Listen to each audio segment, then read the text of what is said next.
Two Democratic members of Congress visited the ICE Family Detention Center in Dilley, Texas today, where 5-year-old Liam Ramos is being detained along with many other children and families.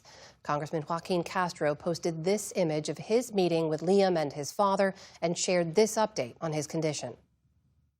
His father said that Liam has been very depressed since he's been at Dilley, that he hasn't been eating well. I was concerned with, you see how he appears in that photo with his energy. He seemed lethargic. Over the weekend, hundreds of detainees inside the facility protested their conditions and treatment in this remarkable display of defiance.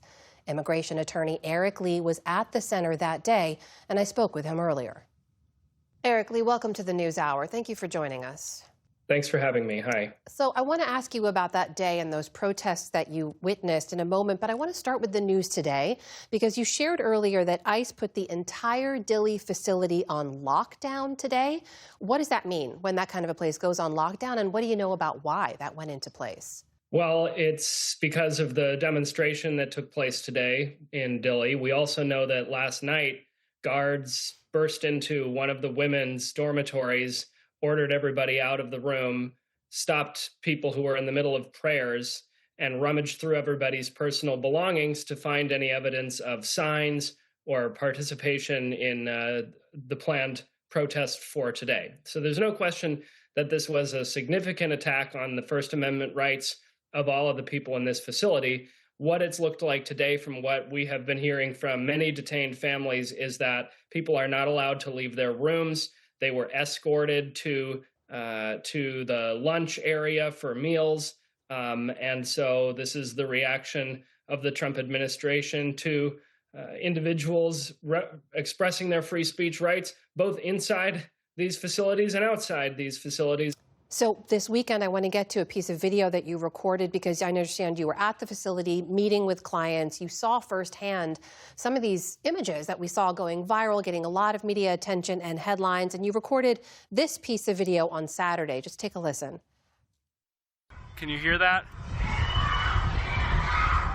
They're shouting, "Let us out, let us out."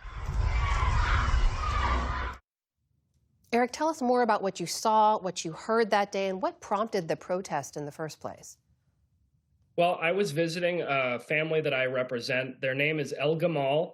There's 6 of them. There's a mother and her 5 children, 2 5-year-old twins who have spent almost 20% of their lives at this facility, a 9-year-old, a 16-year-old, an 18-year-old, who has since Saturday been separated from her family and denied visitation rights as a result, retribution for her decision to speak out previously about conditions in this facility. The protest, as I understand, was triggered by the fact that people inside saw the size of the general strike and the massive demonstration that took place in Minneapolis on Friday, and they wanted to join this growing movement from below, a movement of the American population against the Trump administration's effort.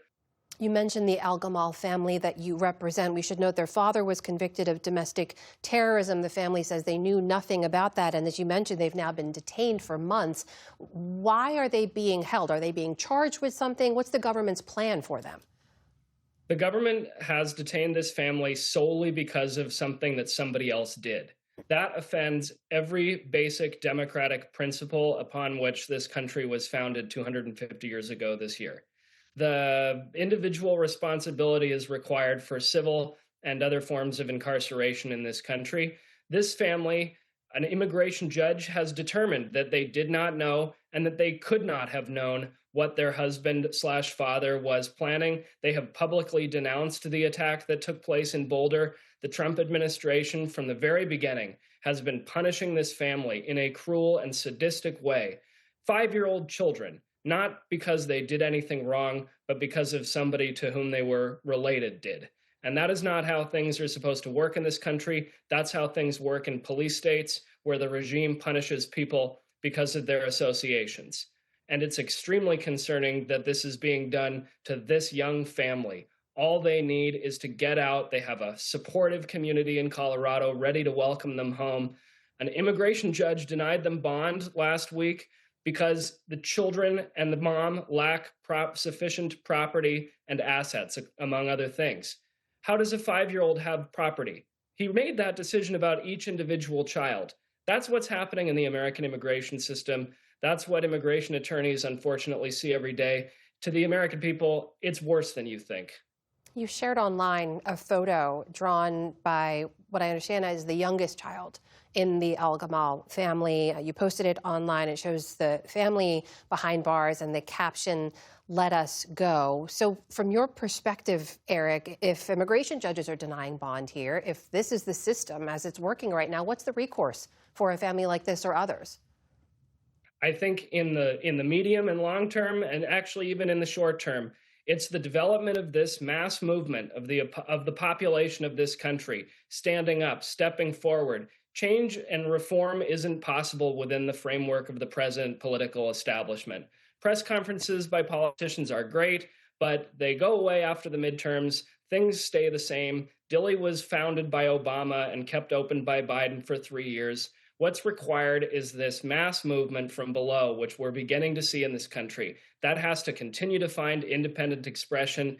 And I think that the fact that these children are risking everything, they could be separated from their families, they could be deported in retribution for participating.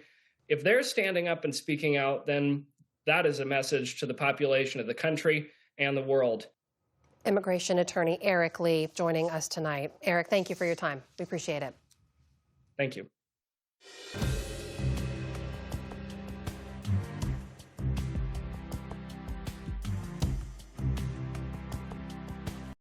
Support journalism you trust. Support PBS News. Donate now, or even better, start a monthly contribution today.